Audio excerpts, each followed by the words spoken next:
Thank you, Mr. President. Mr. President, Mr. Secretary General, distinguished colleagues, I would like to begin by expressing my thanks for the special effort that each of you made to be here today. This is an important day for us all as we review the situation with respect to Iraq and its disarmament obligations under UN Security Council Resolution 1441. Last November 8th, this Council passed Resolution 1441 by a unanimous vote. The purpose of that resolution was to disarm Iraq of its weapons of mass destruction. Iraq had already been found guilty of material breach of its obligations, stretching back over 16 previous resolutions and 12 years. Resolution 1441 was not dealing with an innocent party, but a regime this Council has repeatedly convicted over the years. Resolution 1441 gave Iraq one last chance to come into compliance or to face serious consequences.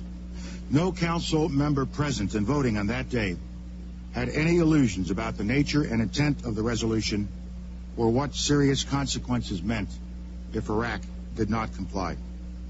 And to assist in its disarmament, we called on Iraq to cooperate with returning inspectors from UNMOVIC and IAEA. We laid down tough standards for Iraq to meet to allow the inspectors to do their job. This Council placed the burden on Iraq to comply and disarm, and not on the inspectors to find that which Iraq has gone out of its way to conceal for so long. Inspectors are inspectors. They are not detectives. I asked for this session today for two purposes. First, to support the core assessments made by Dr. Blix and Dr. Albarde. As Dr. Blix reported to this Council on January 27th, quote, Iraq appears not to have come to a genuine acceptance, not even today, of the disarmament which was demanded of it, unquote. And as Dr. Albarde reported, Iraq's declaration of December 7th, quote, did not provide any new information relevant to certain questions that have been outstanding since 1998. My second purpose today is to provide you with additional information, to share with you what the United States knows about Iraq's weapons of mass destruction, as well as Iraq's involvement in terrorism, which is also the subject of Resolution 1441 and other earlier resolutions. I might add at this point that we are providing all relevant information we can to the inspection teams for them to do their work. The material I will present to you comes from a variety of sources. Some are U.S. sources and some are those of other countries. Some of the sources are technical, such as intercepted telephone conversations and photos taken by satellites. Other sources are people who have risked their lives to let the world know what Saddam Hussein is really up to. I cannot tell you everything that we know, but what I can share with you, when combined with what all of us have learned over the years, is deeply troubling. What you will see is an accumulation of facts and disturbing patterns of behavior. The facts in Iraq's behavior demonstrate that Saddam Hussein and his regime have made no effort to disarm as required by the international community. Indeed, the facts and Iraq's behavior show that Saddam Hussein and his regime are concealing their efforts to produce more weapons of mass destruction. Let me begin by playing a tape for you. What you're about to hear is a conversation that my government monitored. It takes place on November 26th of last year, on the day before United Nations teams resumed inspections in Iraq. The conversation involves two senior officers, a colonel and a brigadier general from Iraq's elite military unit, the Republican Guard.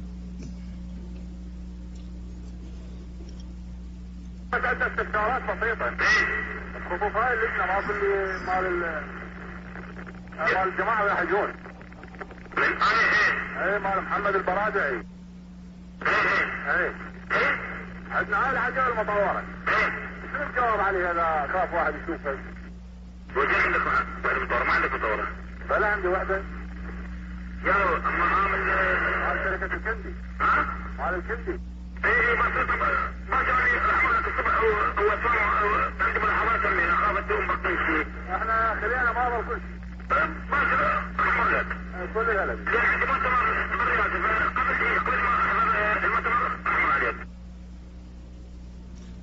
Let me pause and review some of the key elements of this conversation that you've just heard between these two officers. First, they acknowledge that our colleague Mohammed al-Baradei is coming, and they know what he's coming for, and they know he's coming the next day. He's coming to look for things that are prohibited. He is expecting these gentlemen to cooperate with him and not hide things. But they're worried. We have this modified vehicle. What do we say if one of them sees it? What is their concern? Their concern is that it's something they should not have, something that should not be seen. The general is incredulous. You didn't get a modified. You don't have one of those, do you? I have one. Which? From where? From the workshop. From the Al-Kindi company. What? From Al-Kindi. I'll come to see you in the morning. I'm worried you all have something left. We evacuated everything. We don't have anything left. Nobody says we evacuated everything. We didn't destroy it. We didn't line it up for inspection. We didn't turn it into the inspectors. We evacuated it to make sure it was not around when the inspectors showed up. I will come to you tomorrow. The Al-Kindi company. This is a company that is well known to have been involved in prohibited weapons systems activity. Let me play another tape for you. As you'll recall, the inspectors found 12 empty chemical warheads on January 16th. On January 20th, 4 days later, Iraq promised the inspectors it would search for more. You will now hear an officer from Republican Guard headquarters issuing an instruction to an officer in the field. Their conversation took place just last week on January 30th. سيدي العزيز نعم توجيه السيد رئيس أركان الحرس اليوم بالمؤتمر نعم فتشون الاعتداء اللي عندكم نعم لاحتمال وجود عتاد محظور نعم لاحتمال وجود عتاد محظور بطريق الصدفة نعم ودزينا لكم كتاب بتفتيش مناطق الاستكرام والمناطق المتروكة نعم هذا بعد ما نفذتوا مضمونه اتلفوا الكتاب نعم يعني ما اريد احد يشوف هذا الكتاب ماشي ايوه ماشي ممنون Let me pause again and review the elements of this message. They're inspecting the ammunition you have. Yes. For the possibility there are forbidden ammo. For the possibility there is by chance forbidden ammo, yes. And we sent you a message yesterday to clean out all of the areas, the scrap areas, the abandoned areas, make sure there is nothing there. Remember the first message, evacuate it. This is all part of a system of hiding things and moving things out of the way and making sure they have left nothing behind. You go a little further into this message and you see the specific instructions from headquarters. After you have carried out what is contained in this message, destroy the message because I don't want anyone to see this message. Okay. Why? This message would have verified to the inspectors that they have been trying to turn over things. They were looking for things, but they don't want that message seen because they were trying to clean up the area to leave no evidence behind of the presence of weapons of mass destruction. And they can claim that nothing was there and the inspectors can look all they want and they will find nothing. This effort to hide things from the inspectors is not one or two isolated events. Quite the contrary. This is part and parcel of a policy of evasion and deception that goes back 12 years, a policy set at the highest levels of the Iraqi regime. We know that Saddam Hussein has what is called, quote, a higher committee for monitoring the inspection teams, unquote. Think about that. Iraq has a high-level committee to monitor the inspectors who were sent in to monitor Iraq's disarmament. Not to cooperate with them, not to assist them, but to spy on them and keep them from doing their jobs. The committee reports directly to Saddam Hussein. It is headed by Iraq's Vice President, Taha Yassin Ramadan. Its members include Saddam Hussein's son, Qusay. This committee also includes Lieutenant General Amir al-Sadi, an advisor to Saddam. In case that name isn't immediately familiar to you, General Sadi has been the Iraqi regime's primary point of contact for Dr. Blix and Dr. al-Baradei. It was General Sadi who, for last fall publicly pledged that Iraq was prepared to cooperate unconditionally with inspectors. Quite the contrary. Saudi's job is not to cooperate. It is to deceive, not to disarm, but to undermine the inspectors, not to support them, but to frustrate them and to make sure they learn nothing. We have learned a lot about the work of this special committee. We learned that just prior to the return of inspectors last November, the regime has decided to resume what we heard called, quote, the old game of cat and mouse, unquote. For example, let me focus on the now famous declaration that Iraq submitted to this council on December 7th. Iraq never had any intention of complying with this council's mandate. Instead, Iraq planned to use the declaration to overwhelm us and to overwhelm the inspectors with useless information about Iraq's permitted weapons so that we would not have time to pursue Iraq's prohibited weapons. Iraq's goal was to give us in this room, to give those of us on this council, the false impression that the inspection process was working. You saw the result. Dr. Blix pronounced the 12,200-page declaration rich in volume, but poor in information and practically devoid of new evidence. Could any member of this council honestly rise in defense of this false declaration? Everything we have seen and heard indicates that instead of cooperating actively with the inspectors to ensure the success of their mission, Saddam Hussein and his regime are busy doing all they possibly can to ensure that inspectors succeed in finding absolutely nothing. My colleagues, every statement I make today is backed up by sources, solid sources. These are not assertions. What we're giving you are facts and conclusions based on solid intelligence. I will cite some examples, and these are from human sources. Orders were issued to Iraq's security organizations as well as to Saddam Hussein's own office to hide all correspondence with the Organization of Military Industrialization.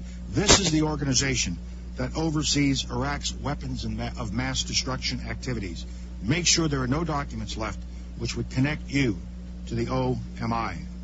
We know that Saddam's son Qusay ordered the removal of all prohibited weapons from Saddam's numerous palace complexes. We know that Iraqi government officials, members of the ruling Ba'ath Party, and scientists have hidden prohibited items in their homes. Other key files from military and scientific establishments have been placed in cars that are being driven around the countryside by Iraqi intelligence agents to avoid detection.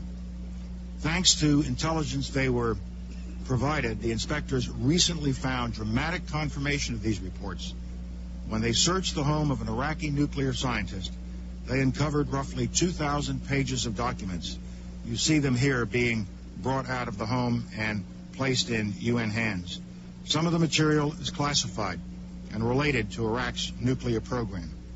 Tell me, answer me, are the inspectors to search the house of every government official, every Ba'ath Party member, and every scientist in the country to find the truth, to get the information they need to satisfy the demands of our council?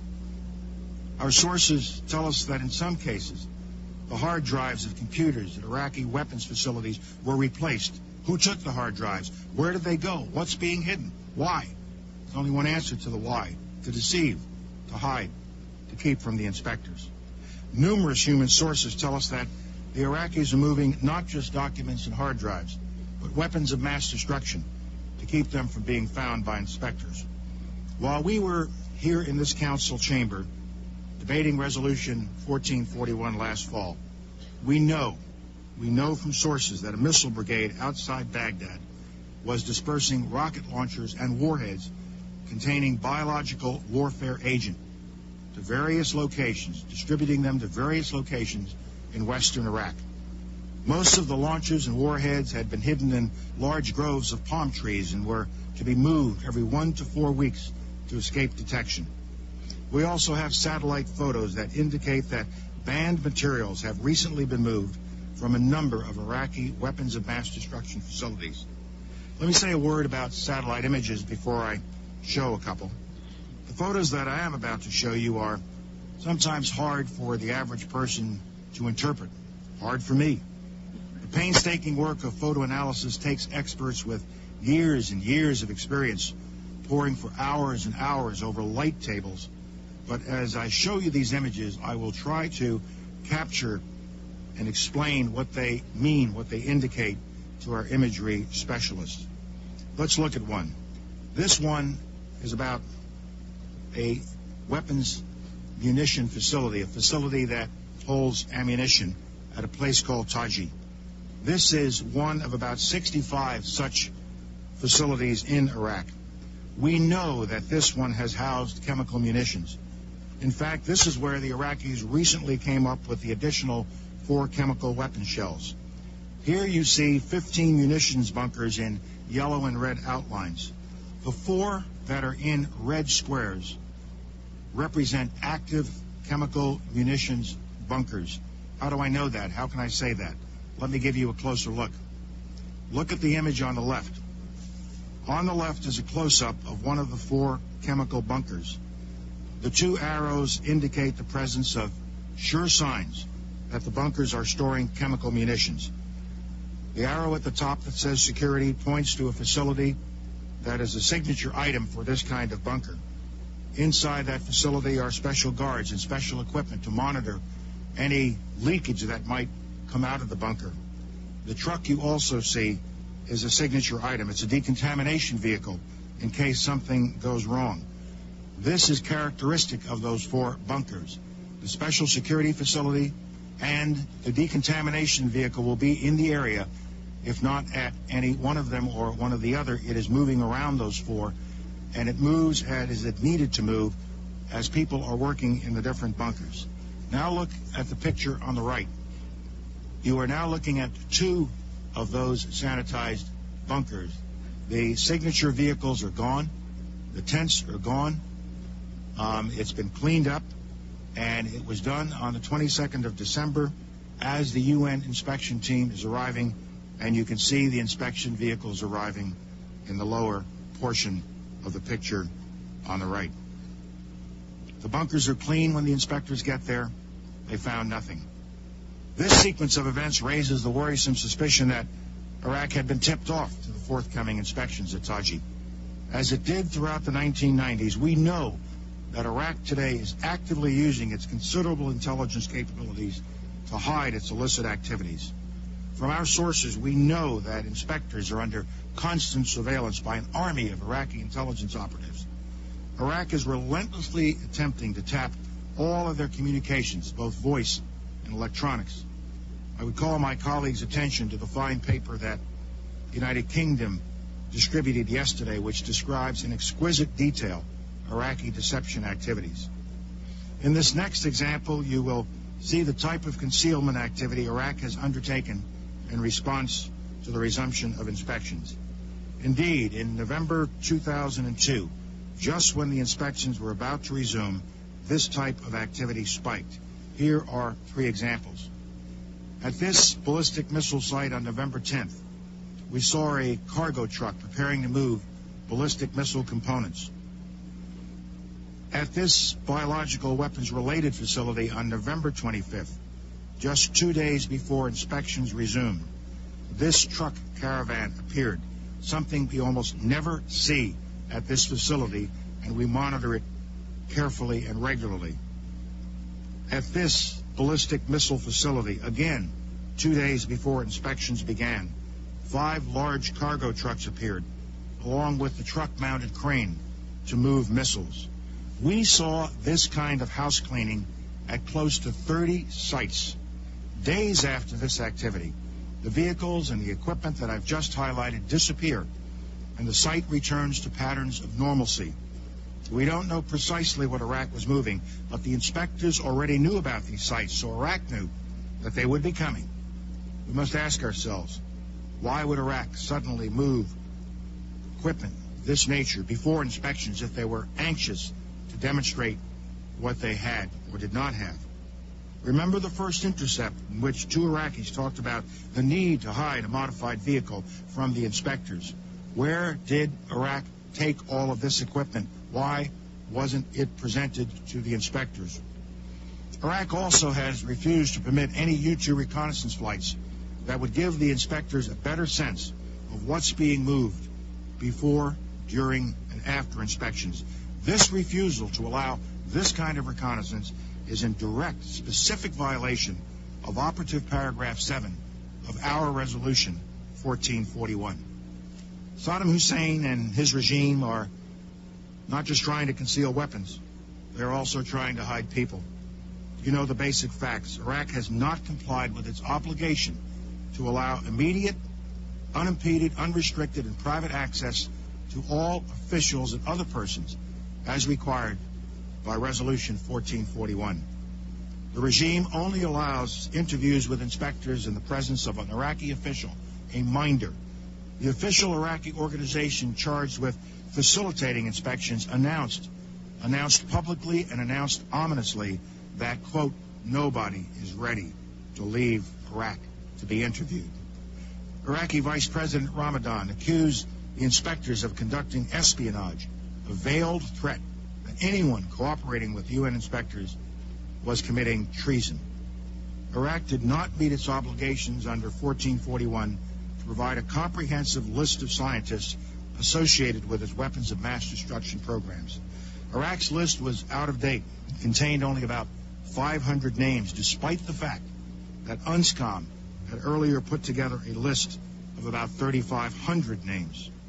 Let me just tell you what a number of human sources have told us. Saddam Hussein has directly participated in the effort to prevent interviews. In early December, Saddam Hussein had all Iraqi scientists warned of the serious consequences that they and their families would face if they revealed any sensitive information to the inspectors. They were forced to sign documents acknowledging that divulging information is punishable by death. Saddam Hussein also said that scientists should be told not to agree to leave Iraq. Anyone who agreed to be interviewed outside Iraq would be treated as a spy. This violates 1441. In mid-November, just before the inspectors returned, Iraqi experts were ordered to report to the headquarters of the Special Security Organization to receive counterintelligence training. The training focused on evasion methods, interrogation resistance techniques, and how to mislead inspectors. Ladies and gentlemen, these are not assertions. These are facts, corroborated by many sources, some of them sources of the intelligence services of other countries. For example, in mid-December, weapons experts at one facility were replaced by Iraqi intelligence agents who were to deceive inspectors about the work that was being done there. On orders from Saddam Hussein, Iraqi officials issued a false death certificate for one scientist, and he was sent into hiding. In the middle of January, experts at one facility that was related to weapons of mass destruction, those experts had been ordered to stay home from work to avoid the inspectors. Workers from other Iraqi military facilities not engaged in illicit weapons projects were to replace the workers who've been sent home. A dozen experts have been placed under house arrest, not in their own houses, but as a group at one of Saddam Hussein's guest houses. It goes on and on and on. As the examples I have just presented show, the information and intelligence we have gathered point to an active and systematic effort on the part of the Iraqi regime to keep key materials and people from the inspectors in direct violation of Resolution 1441. The pattern is not just one of reluctant cooperation, nor is it merely a lack of cooperation. What we see is a deliberate campaign to prevent any meaningful inspection work. My colleagues, operative paragraph 4 of UN Resolution 1441, which we lingered over so long last fall, clearly states that false statements and omissions in the declaration and a failure by Iraq at any time to comply with and cooperate fully in the implementation of this resolution shall constitute, the facts speak for themselves, shall constitute a further material breach of its obligation. We wrote it this way to give Iraq an early test. To give Iraq an early test. Would they give an honest declaration, and would they early on indicate a willingness to cooperate with the inspectors It was designed to be an early test. They failed that test. By this standard, the standard of this operative paragraph, I believe that Iraq is now in further material breach of its obligations. I believe this conclusion is irrefutable and undeniable. Iraq has now placed itself in danger of the serious consequences called for in UN Resolution 1441. And this body places itself in danger of irrelevance if it allows Iraq to continue to defy its will without responding effectively and immediately. The issue before us is not how much time we are willing to give the inspectors to be frustrated by Iraqi obstruction, but how much longer are we willing to put up with Iraq's noncompliance before we, as a council, we as the United Nations say, enough, enough. The gravity of this moment is matched by the gravity of the threat that Iraq's weapons of mass destruction pose to the world. Let me now turn to those deadly weapons programs and describe why they are real and present dangers to the region and to the world. First, biological weapons. We have talked frequently here about biological weapons. By way of introduction and history, I think there are just 3 quick points I need to make. First, you will recall that it took UNSCOM 4 long and frustrating years to pry an admission out of Iraq that it had biological weapons. Second, when Iraq finally admitted having these weapons in 1995, the quantities were vast. Less than a teaspoon of dry anthrax, a little bit about this amount. This is just about the amount of a teaspoon. Less than a teaspoonful of dry anthrax in an envelope shut down the United States Senate in the fall of 2001. This forced several hundred people to undergo emergency medical treatment and killed 2 postal workers just from an amount just about this quantity that was inside of an envelope. Iraq declared 8,500 liters of anthrax, but UNSCOM estimates that Saddam Hussein could have produced 25,000 liters. If concentrated into this dry form, this amount would be enough to fill tens upon tens of thousands of teaspoons. And Saddam Hussein has not verifiably accounted for even 1 teaspoonful of this deadly material. And that is my third point, and it is key. The Iraqis have never accounted for all of the biological weapons they admitted they had, and we know they had. They have never accounted for all the organic material used to make them, and they have not accounted for many of the weapons filled with these agents, such as their R-400 bombs. This is evidence, not conjecture. This is true. This is all well documented. Dr. Blix told this council that Iraq has provided little evidence to verify anthrax production and no convincing evidence of its destruction. It should come as no shock, then, that since Saddam Hussein forced out the last inspectors in 1998, we have amassed much intelligence indicating that Iraq is continuing to make these weapons. One of the most worrisome things that emerges from the thick intelligence file we have on Iraq's biological weapons is the existence of mobile production facilities used to make biological agents. Let me take you inside that intelligence file and share with you what we know from eyewitness accounts.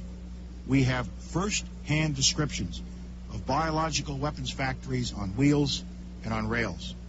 The trucks and train cars are easily moved and are designed to evade detection by inspectors. In a matter of months, they can produce a quantity of biological poison equal to the entire amount that Iraq claimed to have produced in the years prior to the Gulf War. Although Iraq's mobile production program began in the mid-1990s, UN inspectors at the time only had vague hints of such programs. Confirmation came later, in the year 2000. The source was an eyewitness, an Iraqi chemical engineer who supervised one of these facilities. He actually was present during biological agent production runs. He was also at the site when an accident occurred in 1998. 12 technicians died from exposure to biological agents. He reported that when UNSCOM was in country and inspecting, the biological weapons agent production always began on Thursdays at midnight because Iraq thought UNSCOM would not inspect on the Muslim holy day, Thursday night through Friday. He added that this was important because the units could not be broken down in the middle of a production run, which had to be completed by Friday evening before the inspectors might arrive again. This defector is currently hiding in another country with a certain knowledge that Saddam Hussein will kill him if he finds him. His eyewitness account of these mobile production facilities has been corroborated by other sources. A second source, an Iraqi civil engineer in a position to know the details of the program, confirmed the existence of transportable facilities moving on trailers. A third source, also in a position to know, reported in summer 2002 that Iraq had manufactured mobile production systems mounted on road trailer units and on rail cars. Finally, a fourth source, an Iraqi major who defected, confirmed that Iraq has mobile biological research laboratories in addition to the production facilities I mentioned earlier. We have diagrammed what our sources reported about these mobile facilities. Here you see both truck and rail car mounted mobile factories. The description our sources gave us of the technical features required by such facilities are highly detailed and extremely accurate. As these drawings, based on their description, show, we know what the fermenters look like. We know what the tanks, pumps, compressors, and other parts look like. We know how they fit together. We know how they work. And we know a great deal about the platforms on which they are mounted. As shown in this diagram, these factories can be concealed easily, either by moving ordinary-looking trucks and rail cars along Iraq's thousands of miles of highway or track, or by parking them in a garage or a warehouse or somewhere in Iraq's extensive system of underground tunnels and bunkers. We know that Iraq has at least 7 of these mobile biological agent factories. The truck-mounted ones have at least 2 or 3 trucks each. That means that the mobile production facilities are very few. Perhaps 18 trucks that we know of. There may be more, but perhaps 18 that we know of. Just imagine trying to find 18 trucks among the thousands and thousands of trucks that travel the roads of Iraq every single day. It took the inspectors 4 years to find out that Iraq was making biological agents. How long do you think it will take the inspectors to find even one of these 18 trucks without Iraq coming forward, as they are supposed to, with the information about these kinds of capabilities? Ladies and gentlemen, these are sophisticated facilities. For example, they can produce anthrax and botulinum toxin. In fact, they can produce enough dry biological agent in a single month to kill thousands upon thousands of people. And dry agent of this type is the most lethal form for human beings. By 1998, UN experts agreed that the Iraqis had perfected drying techniques for their biological weapons programs. Now, Iraq has incorporated this drying expertise into these mobile production facilities. We know from Iraq's past admissions that it has successfully weaponized not only anthrax, but also other biological agents, including botulinum toxin, aflatoxin, and ricin. But Iraq's research efforts did not stop there. Saddam Hussein has investigated dozens of biological agents, causing diseases such as gas gangrene, plague, typhus, tetanus, cholera, camelpox, and hemorrhagic fever. And he also has the wherewithal to develop smallpox. The Iraqi regime has also developed ways to disperse lethal biological agents widely, indiscriminately, into the water supply, into the air. For example, Iraq had a program to modify aerial fuel tanks for Mirage jets. This video of an Iraqi test flight obtained by UNSCOM some years ago shows an Iraqi F-1 Mirage jet aircraft. Note the spray coming from beneath the Mirage. That is 2,000 liters of simulated anthrax that a jet is spraying. In 1995, an Iraqi military officer, Mujahid Saleh Abdul Latif, told inspectors that Iraq intended the spray tanks to be mounted onto a MiG-21 that had been converted into an unmanned aerial vehicle, or a UAV. UAVs outfitted with spray tanks constitute an ideal method for launching a terrorist attack using biological weapons. Iraq admitted to producing 4 spray tanks, but to this day, it has provided no credible evidence that they were destroyed, evidence that was required by the international community. There can be no doubt that Saddam Hussein has biological weapons and the capability to rapidly produce more, many more. And he has the ability to dispense these lethal poisons and diseases in ways that can cause massive death and destruction. If biological weapons seem too terrible to contemplate, chemical weapons are equally chilling. UNMOVIC already laid out much of this, and it is documented for all of us to read in UNSCOM's 1999 report on the subject. Let me set the stage with 3 key points that all of us need to keep in mind. First, Saddam Hussein has used these horrific weapons on another country and on his own people. In fact, in the history of chemical warfare, no country has had more battlefield experience with chemical weapons since World War I than Saddam Hussein's Iraq. Second, as with biological weapons, Saddam Hussein has never accounted for vast amounts of chemical weaponry. 550 artillery shells with mustard, 30,000 empty munitions, and enough precursors to increase his stockpile to as much as 500 tons of chemical agents. If we consider just one category of missing weaponry, 6,500 bombs from the Iran-Iraq War, UNMOVIC says the amount of chemical agent in them would be on the order of 1,000 tons. These quantities of chemical weapons are now unaccounted for. Dr. Blick says, quipped that, quote, mustard gas is not marmalade. You are supposed to know what you did with it. We believe Saddam Hussein knows what he did with it, and he has not come clean with the international community. We have evidence these weapons existed. What we don't have is evidence from Iraq that they have been destroyed or where they are. That is what we are still waiting for. Third point, Iraq's record on chemical weapons is replete with lies. It took years for Iraq to finally admit that it had produced 4 tons of the deadly nerve agent VX. A single drop of VX on the skin will kill in minutes. 4 tons. The admission only came out after inspectors collected documentation as a result of the defection of Hussein Kamal, Saddam Hussein's late son-in-law. UNSCOM also gained forensic evidence that Iraq had produced VX and put it into weapons for delivery. Yet to this day, Iraq denies it had ever weaponized VX.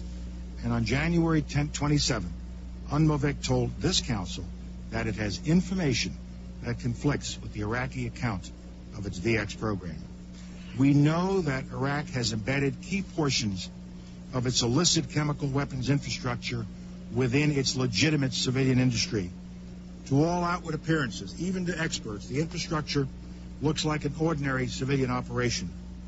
Illicit and legitimate production can go on simultaneously, or on a dime. This dual-use infrastructure can turn from clandestine to commercial and then back again. These inspections would be unlikely, any inspections of such facilities would be unlikely to turn up anything prohibited, especially if there is any warning that the inspections are coming. Call it ingenious or evil genius, but the Iraqis deliberately designed their chemical weapons programs to be inspected. It is infrastructure with a built-in ally. Under the guise of dual-use infrastructure, Iraq has undertaken an effort to reconstitute facilities that were closely associated with its past program to develop and produce chemical weapons. For example, Iraq has rebuilt key portions of the Tariq state establishment. Tariq includes facilities designed specifically for Iraq's chemical weapons program and employs key figures from past programs. That's the production end of Saddam's chemical weapons business. What about the delivery end? I'm going to show you a small part of a chemical complex called Al-Musayyib, a site that Iraq has used for at least 3 years to transship chemical weapons from production facilities out to the field. In May 2002, our satellites photographed the unusual activity in this picture. Here we see cargo vehicles are again at this transshipment point, and we can see that they are accompanied by a decontamination vehicle associated with biological or chemical weapons activity. What makes this picture significant is that we have a human source who has corroborated that movement of chemical weapons occurred at this site at that time. So it's not just the photo, and it's not an individual seeing the photo. It's the photo and then the knowledge of an individual being brought together to make the case. This photograph of the site, taken 2 months later in July, shows not only the previous site, which is the figure in the middle at the top with the bulldozer sign near it. It shows that this previous site, as well as all of the other sites around the site, have been fully bulldozed and graded. The topsoil has been removed. The Iraqis literally removed the crust of the earth from large portions of this site in order to conceal chemical weapons evidence that would be there from years of chemical weapons activity. To support its deadly biological and chemical weapons programs, Iraq procures needed items from around the world using an extensive clandestine network. What we know comes largely from intercepted communications and human sources who are in a position to know the facts. Iraq's procurement efforts include equipment that can filter and separate microorganisms and toxins involved in biological weapons, equipment that can be used to concentrate the agent, growth media that can be used to continue producing anthrax and botulinum toxin, sterilization equipment for laboratories, glass-lined reactors and specialty pumps that can handle corrosive chemical weapons agents and precursors, large amounts of thionyl chloride, a precursor for nerve and blister agents, and other chemicals such as sodium sulfide, an important mustard agent precursor. Now, of course, Iraq will argue that these items can also be used for legitimate purposes. But if that is true, why do we have to learn about them by intercepting communications and risking the lives of human agents? With Iraq's well-documented history on biological and chemical weapons, why should any of us give Iraq the benefit of the doubt? I don't. And I don't think you will either after you hear this next intercept. Just a few weeks ago, we intercepted communications between two commanders in Iraq's 2nd Republican Guard Corps. One commander is going to be giving an instruction to the other. You will hear as this unfolds that what he wants to communicate to the other guy, he wants to make sure the other guy hears clearly, to the point of repeating it so that it gets written down and completely understood. Listen. Hello. Hello. الو صباح سيدي. الو أبي إبراهيم سيدي. ابراهيم شلونك؟ الله يسلمك سيدي. شلون صرت؟ الله يحفظك. شلونك؟ خير الحمد لله سيدي. ابي ابراهيم نعم سيدي. الحين نكتب يمك. اي طيب. الو. الو تفضل سيدي. مرحبا. ابراهيم. نعم سيدي. اخي ابراهيم. وياك سيدي. رفع. رفع. عبارة عوامل الاعصاب. عوامل الاعصاب. اينما وردت فيها تعليمات لاسلكية. لاسلكية. زيني. فارسي. Let's review a few selected items of this conversation. Two officers talking to each other on the radio want to make sure that nothing is misunderstood. Remove the expression, I got it. Nerve agents, wherever it comes up, got it, wherever it comes up, in the wireless instructions, in the instructions, correction, no, in the wireless instructions, wireless, I got it. Why does he repeat it that way? Why is he so forceful in making sure this is understood? And why did he focus on wireless instructions? Because the senior officer is concerned that somebody might be listening. Well, somebody was. Nerve agents. Stop talking about it. They're listening to us. Don't give any evidence that we have these horrible agents. But we know that they do. And this kind of conversation confirms it. Our conservative estimate is that Iraq today has a stockpile of between 100 and 500 tons of chemical weapons agent. That is enough agent to fill 16,000 battlefield rockets. Even the low end of 100 tons of agent would enable Saddam Hussein to cause mass casualties across more than 100 square miles of territory, an area nearly 5 times the size of Manhattan. Let me remind you that of the 122 millimeter chemical warheads that the UN inspectors found recently, this discovery could very well be, as has been noted, the tip of a submerged iceberg. The question before us all, my friends, is when will we see the rest of the submerged iceberg? Saddam Hussein has chemical weapons. Saddam Hussein has used such weapons. And Saddam Hussein has no compunction about using them again against his neighbors and against his own people. And we have sources who tell us that he recently has authorized his field commanders to use them. He wouldn't be passing out the orders if he didn't have the weapons or the intent to use them. We also have sources who tell us that since the 1980s, Saddam's regime has been experimenting on human beings to perfect its biological or chemical weapons. A source said that 1,600 death row prisoners were transferred in 1995 to a special unit for such experiments. An eyewitness saw prisoners tied down to beds, experiments conducted on them, blood oozing around the victims' mouths, and autopsies performed to confirm the effects of the prisoners on the prisoners. Saddam Hussein's inhumanity has no limits. Let me turn now to nuclear weapons. We have no indication that Saddam Hussein has ever abandoned his nuclear weapons program. On the contrary, we have more than a decade of proof that he remains determined to acquire nuclear weapons. To fully appreciate the challenge that we face today, remember that in 1991, the inspectors searched Iraq's primary nuclear weapons facilities for the first time, and they found nothing to conclude that Iraq had a nuclear weapons program. But, based on defector information, in May of 1991, Saddam Hussein's lie was exposed. In truth, Saddam Hussein had a massive clandestine nuclear weapons program that covered several different techniques to enrich uranium, including electromagnetic isotope separation, gas centrifuge, and gas diffusion.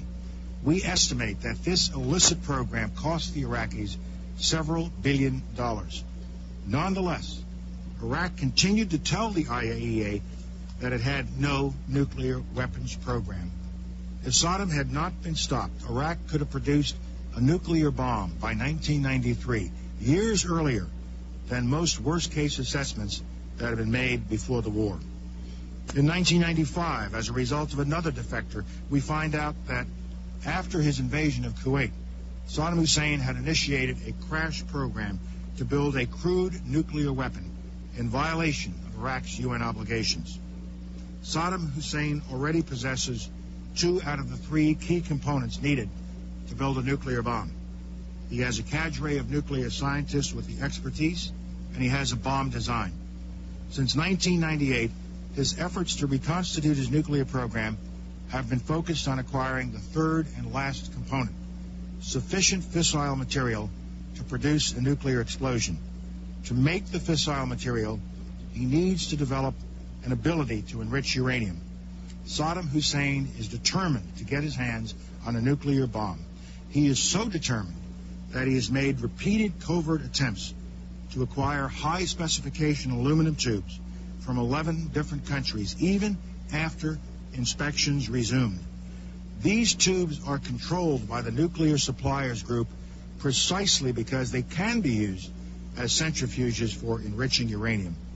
By now, just about everyone has heard of these tubes, and we all know that there are differences of opinion. There is controversy about what these tubes are for. Most U.S. experts think they are intended to serve as rotors in centrifuges used to enrich uranium. Other experts and the Iraqis themselves argue that they are really to produce the rocket bodies for a conventional weapon, a multiple rocket launcher. Let me tell you what is not controversial about these tubes. First, all the experts who have analyzed the tubes in our possession agree that they can be adapted for centrifuge use. Second, Iraq had no business buying them for any purpose. They are banned for Iraq. I am no expert on centrifuge tubes, but just as an old Army trooper, I can tell you a couple of things. First, it strikes me as quite odd that these tubes are manufactured to a tolerance that far exceeds U.S. requirements for comparable rockets. Maybe the Iraqis just manufacture their conventional weapons to a higher standard than we do, but I don't think so. Second, we actually have examined tubes from several different batches that were seized clandestinely before they reached Baghdad. What we notice in these different batches is a progression to higher and higher levels of specification, including in the latest batch, an anodized coating on extremely smooth inner and outer surfaces. Why would they continue refining the specifications? Why would they continue refining the specification? Go to all that trouble for something that, if it was a rocket, would soon be blown into shrapnel when it went off. The high-tolerance aluminum tubes are only part of the story. We also have intelligence from multiple sources that Iraq is attempting to acquire magnets and high-speed balancing machines. Both items can be used in a gas centrifuge program to enrich uranium. In 1999 and 2000, Iraqi officials negotiated with firms in Romania, India, Russia, and Slovenia for the purchase of a magnet production plant. Iraq wanted the plant to produce magnets weighing 20 to 30 grams.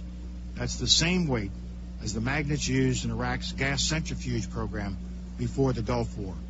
This incident, linked with the tubes, is another indicator of Iraq's attempt to reconstitute its nuclear weapons program. Intercepted communications from mid-2000 through last summer show that Iraq front companies sought to buy machines that can be used to balance gas centrifuge rotors.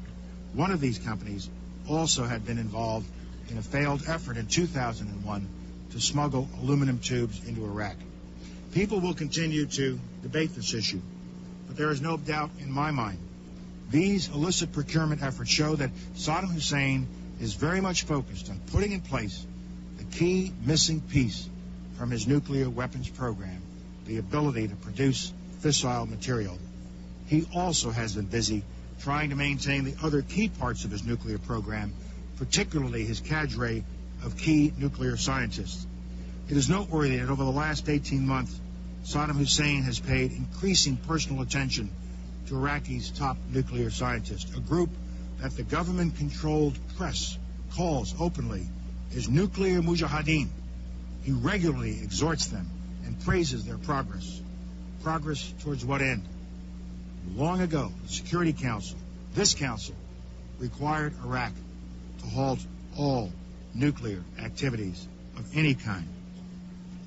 Let me talk now about the systems Iraq is developing to deliver weapons of mass destruction, in particular Iraq's ballistic missiles and unmanned aerial vehicles, UAVs. First, missiles.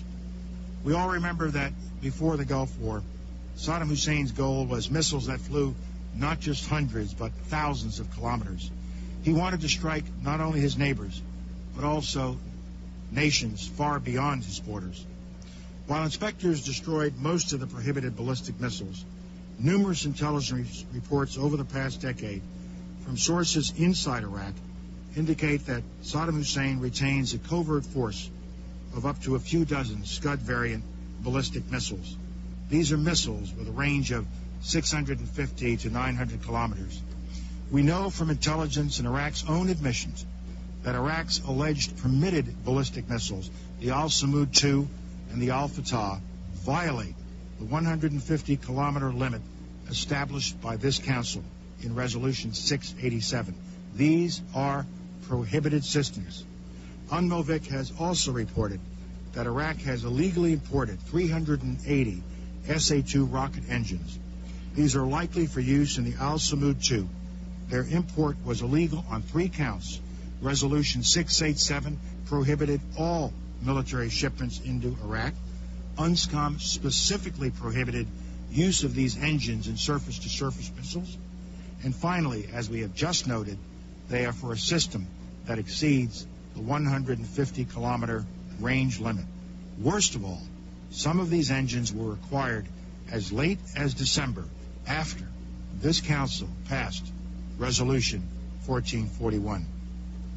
What I want you to know today is that Iraq has programs that are intended to produce ballistic missiles that fly over 1,000 kilometers. One program is pursuing a liquid fuel missile that would be able to fly more than 1,200 kilometers. And you can see from this map, as well as I can, who will be in danger of these missiles. As part of this effort, another little piece of evidence, Iraq has built an engine test stand that is larger than anything it has ever had. Notice the dramatic difference in size between the test stand on the left, the old one, and the new one on the right. Note the large exhaust vent. This is where the flame from the engine comes out. The exhaust vent on the right test stand is 5 times longer than the one on the left. The one on the left was used for short-range missiles. The one on the right is clearly intended for long-range missiles that can fly 1,200 kilometers. This photograph was taken in April of 2002. Since then, the test stand has been finished and a roof has been put over it, so it will be harder for satellites to see what's going on underneath the test stand. Saddam Hussein's intentions have never changed. He is not developing the missiles for self-defense. These are missiles that Iraq wants in order to project power, to threaten, and to deliver chemical, biological, and, if we let him, nuclear warheads. Now, unmanned aerial vehicles, UAVs. Iraq has been working on a variety of UAVs for more than a decade. This is just illustrative of what an UAV would look like. This effort has included attempts to modify for unmanned flight the MiG-21 and, with greater success, an aircraft called the L-29. However, Iraq is now concentrating not on these airplanes, but on developing and testing smaller UAVs such as this. UAVs are well suited for dispensing chemical and biological weapons. There is ample evidence that Iraq has dedicated much effort to developing and testing spray devices that can be adapted for UAVs. And in the little that Saddam Hussein told us about UAVs, he has not told the truth. One of these lies is graphically and indisputably demonstrated by intelligence we collected on June 27th last year. According to Iraq's December 7th declaration, its UAVs have a range of only 80 kilometers. But we detected one of Iraq's newest UAVs in a test flight that went 500 kilometers nonstop on autopilot in the racetrack pattern depicted here. Not only is this test well in excess of the 150 kilometers that the United States permits, the test was left out of Iraq's December 7th declaration. The UAV was flown around and around and around in this circle, and so that its 80-kilometer limit really was 500 kilometers unrefueled and on autopilot, violative of all of its obligations under 1441. The linkages over the past 10 years between Iraq's UAV program and biological and chemical warfare agents are of deep concern to us. Iraq could use these small UAVs, which have a wingspan of only a few meters, to deliver biological agents to its neighbors or if transported to other countries, including the United States.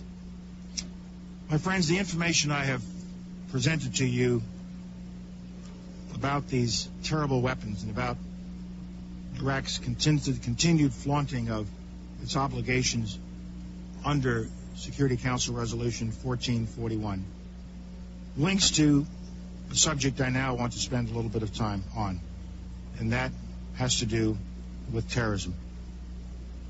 Our concern is not just about these illicit weapons, it's the way that these illicit weapons can be connected to terrorists and terrorist organizations that have no compunction about using such devices against innocent people around the world.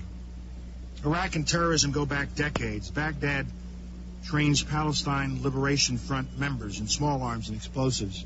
Saddam uses the Arab Liberation Front to funnel money to the families of Palestinian suicide bombers in order to prolong the Intifada. And it's no secret that Saddam's own intelligence service was involved in dozens of attacks or attempted assassinations in the 1990s. But what I want to bring to your attention today is the potentially much more sinister nexus between Iraq and the al-Qaeda terrorist network, a nexus that combines classic terrorist organizations and modern methods of murder. Iraq today harbors a deadly terrorist network headed by Abu Musab al-Zarqawi, an associate and collaborator of Osama bin Laden and his al-Qaeda lieutenants. Zarqawi, a Palestinian born in Jordan, fought in the Afghan war more than a decade ago. Returning to Afghanistan in 2000, he oversaw a terrorist training camp. One of his specialties, and one of the specialties of this camp, is poisons. When our coalition ousted the Taliban, the Zarqawi network helped establish another poison and explosive training center camp, and this camp is located in northeastern Iraq. And you see a picture of this camp. The network is teaching its operatives how to produce ricin and other poisons. Let me remind you how ricin works. Less than a pinch. Imagine a pinch of salt. Less than a pinch of ricin. Eating just this amount in your food would cause shock, followed by circulatory failure. Death comes within 72 hours, and there is no antidote. There is no cure. It is fatal. Those helping to run this camp are Zarqawi lieutenants operating in northern Kurdish areas outside Saddam Hussein's controlled Iraq. But Baghdad has an agent in the most senior levels of the radical organization Ansar al-Islam that controls this corner of Iraq. In 2000, this agent offered al-Qaeda safe haven in the region. After we swept al-Qaeda from Afghanistan, some of its members accepted this safe haven. They remain there today. Zarqawi's activities are not confined to this small corner of northeast Iraq. He traveled to Baghdad in May 2002 for medical treatment, staying in the capital of Iraq for 2 months while he recuperated to fight another day. During this stay, nearly 24 extremists converged on Baghdad and established a base of operations there. These al-Qaeda affiliates based in Baghdad now coordinate the movement of people, money, and supplies into and throughout Iraq for his network. And they've now been operating freely in the capital for more than 8 months. Iraqi officials deny accusations of ties with al-Qaeda. These denials are simply not credible. Last year, an al-Qaeda associate bragged that the situation in Iraq was, quote, good, that Baghdad could be transited quickly. We know these affiliates are connected to Zarqawi because they remain, even today, in regular contact with his direct subordinates, including the poison cell plotters. And they are involved in moving more than money and materiel. Last year, 2 suspected al-Qaeda operatives were arrested crossing from Iraq into Saudi Arabia. They were linked to associates of the Baghdad cell, and one of them received training in Afghanistan on how to use cyanide. From his terrorist network in Iraq, Zarqawi can direct his network in the Middle East and beyond. We in the United States, all of us, the State Department, and the Agency for International Development, we all lost a dear friend with the cold-blooded murder of Mr. Lawrence Foley in Amman, Jordan, last October. A despicable act was committed that day, the assassination of an individual whose sole mission was to assist the people of Jordan. The captured assassin says his cell received money and weapons from Zarqawi for that murder.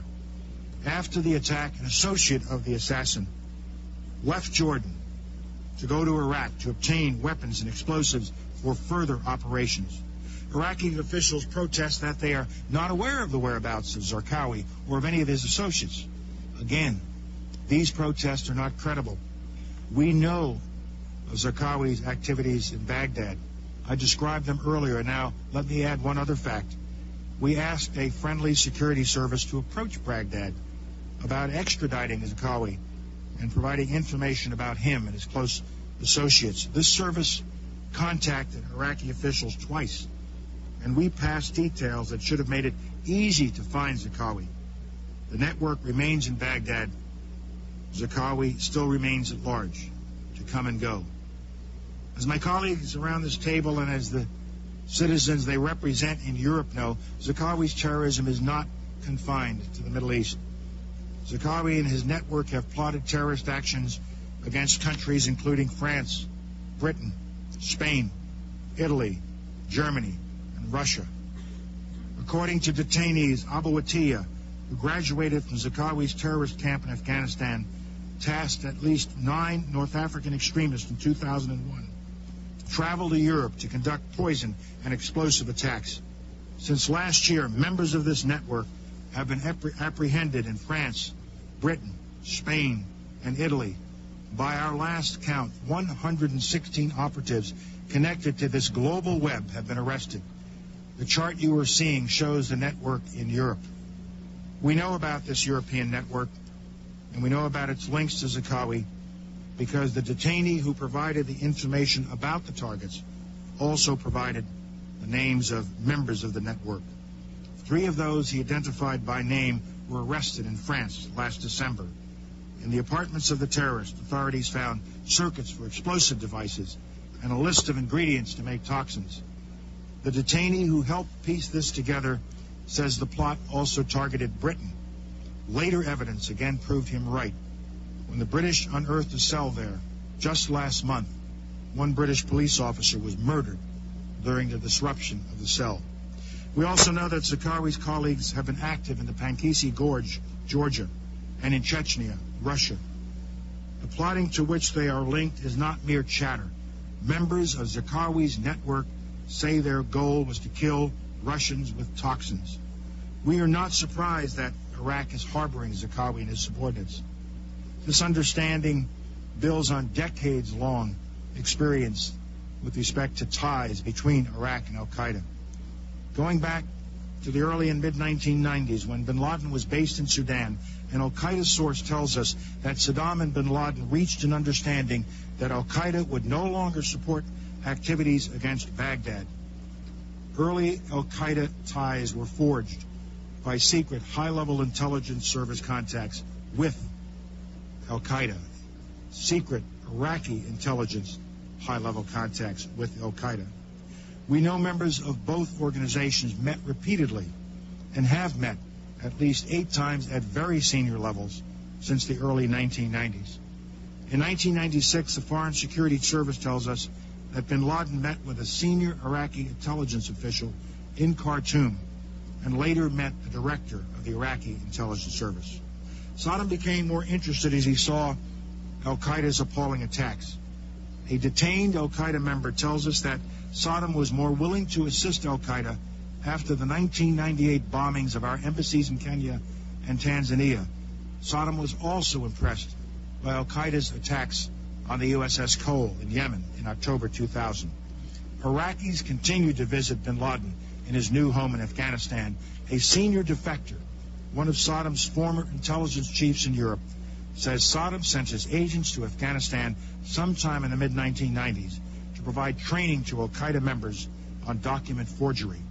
From the late 1990s until 2001, the Iraqi embassy in Pakistan played the role of liaison to the al-Qaeda organization. Some believe, some claim these contacts do not amount to much. They say Saddam Hussein's secular tyranny and al-Qaeda's religious tyranny do not mix. I am not comforted by this thought. Ambition and hatred are enough to bring Iraq and al-Qaeda together, enough so al-Qaeda could learn how to build more sophisticated bombs and learn how to forge documents, and enough so that al-Qaeda could turn to Iraq for help in acquiring expertise on weapons of mass destruction. And the record of Saddam Hussein's cooperation with other Islamist terrorist organizations is clear. Hamas, for example, opened an office in Baghdad in 1999, and Iraq has hosted conferences attended by Palestine Islamic Jihad. These groups are at the forefront of sponsoring suicide attacks against Israel. Al-Qaeda continues to have a deep interest in acquiring weapons of mass destruction. As with the story of Zarqawi and his network, I can trace the story of a senior terrorist operative telling how Iraq provided training in these weapons to al-Qaeda. Fortunately, this operative is now detained, and he has told his story. I will relate it to you now, as he himself described it. This senior al-Qaeda terrorist was responsible for one of al-Qaeda's training camps in Afghanistan, His information comes firsthand from his personal involvement at senior levels of al-Qaeda. He says bin Laden and his top deputy in Afghanistan, deceased al-Qaeda leader Mohammed Atif, did not believe that al-Qaeda labs in Afghanistan were capable enough to manufacture these chemical or biological agents. They needed to go somewhere else. They had to look outside of Afghanistan for help. Where did they go? Where did they look? They went to Iraq. The support that Husseini describes included Iraq offering chemical or biological weapons training for 2 al-Qaeda associates beginning in December 2000. He says that a militant known as Abu Abdallah al-Iraqi had been sent to Iraq several times between 1997 and 2000 for help in acquiring poisons and gases. Abdullah al-Iraqi characterized the relationship he forged with Iraqi officials as successful. As I said at the outset, none of this should come as a surprise to any of us. Terrorism has been a tool used by Saddam for decades. Saddam was a supporter of terrorism long before these terrorist networks had a name. And this support continues. The nexus of poisons and terror is new. The nexus of Iraq and terror is old. The combination is lethal. With this track record, Iraqi denials of supporting terrorism take their place alongside the other Iraqi denials of weapons of mass destruction. It is all a web of lies. When we confront a regime that harbors ambitions for regional domination, hides weapons of mass destruction, and provides haven and active support for terrorists, we're not confronting the past. We are confronting the present. And unless we act, we are confronting an even more frightening future. My friends, this has been a long and a detailed presentation, and I thank you for your patience, but there's one more subject that I would like to touch on briefly, and it should be a subject of deep and continuing concern to this Council. Saddam Hussein's violations of human rights. Underlying all that I have said, underlying all the facts and the patterns of behavior that I have identified, is Saddam Hussein's contempt for the will of this Council, his contempt for the truth, and most damning of all, his utter contempt for human life. Saddam Hussein's use of mustard and nerve gas against the Kurds in 1988 was one of the 20th century's most horrible atrocities. 5,000 men, women, and children died. His campaign against the Kurds from 1987 to 89 included mass summary executions, disappearances, arbitrary jailing, ethnic cleansing, and the destruction of some 2,000 villages. He has also conducted ethnic cleansing against the Shia Iraqis and the Marsh Arabs, whose culture has flourished for more than a millennium. Saddam Hussein's police state ruthlessly eliminates anyone who dares to dissent. Iraq has more forced disappearance cases than any other country. Tens of thousands of people were reported missing in the past decade. Nothing points more clearly to Saddam Hussein's dangerous intentions and the threat he poses to all of us than his calculated cruelty to his own citizens and to his neighbors. Clearly, Saddam Hussein and his regime will stop at nothing until something stops him. For more than 20 years, by word and by deed, Saddam Hussein has pursued his ambition to dominate Iraq and the broader Middle East using the only means he knows: intimidation, coercion, and annihilation of all those who might stand in his way. For Saddam Hussein, possession of the world's most deadly weapons is the ultimate trump card, the one he must hold to fulfill his ambition. We know that Saddam Hussein is determined to keep his weapons of mass destruction. He's determined to make more. Given Saddam Hussein's history of aggression, given what we know of his grandiose plans, given what we know of his terrorist associations, and given his determination to exact revenge on those who oppose him, should we take the risk that he will not someday use these weapons at a time, in a place, in a manner of his choosing, at a time when the world is in a much weaker position to respond? The United States will not and cannot run that risk to the American people. Leaving Saddam Hussein in possession of weapons of mass destruction for a few more months or years is not an option, not in a post-September 11th world. My colleagues, over 3 months ago, this Council recognized that Iraq continued to pose a threat to international peace and security, and that Iraq had been and remained in material breach of its disarmament obligations. Today, Iraq still poses a threat, and Iraq still remains in material breach. Indeed, by its failure to seize on its one last opportunity to come clean and disarm, Iraq has put itself in deeper material breach and closer to the day when it will face serious consequences for its continued defiance of this Council. My colleagues, we have an obligation to our citizens. We have an obligation to this body to see that our resolutions are complied with. We wrote 1441 not in order to go to war. We wrote 1441 to try to preserve the peace. We wrote 1441 to give Iraq one last chance. Iraq is not so far taking that one last chance. We must not shrink from whatever is ahead of us. We must not fail in our duty and our responsibility to the citizens of the countries that are represented by this body. Thank you, Mr. President.